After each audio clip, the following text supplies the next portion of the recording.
Hello everyone, this is Julian from Kanen Coffee, and today we have a Linea Micra with us in the shop, and I came in for a general tune-up and also replacing a few of the valves, mainly the expansion valve, which you have in here. As you can see, it has a couple gaskets around it. The expansion valve, or the OPV, and then also replacing the vacuum release valve, which is also in here, as you can see, right here. And then also just a general tune-up. There was a lot of scale. After removing the water level probe, I found that about this much of the probe was covered in scale, which means that your steam boiler will overfill a little too much. And so after taking it apart, descaling, and then draining the boiler, of course, to get all the descaler out, deep cleaning the group head, replacing the group head gasket and shower screen. As you can see, the shower screen was pretty dirty. After that, we're here. It doesn't have a portafilter with the machine. They didn't bring one in. But we're just going to quickly test the machine.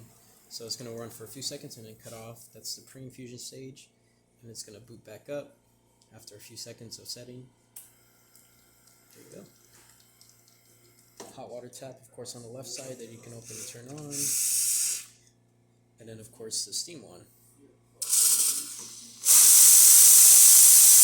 That's about it for this repair. If you like this video or any about it repairs on our channel, leave a like, subscribe, and hit the bell. Thanks for watching.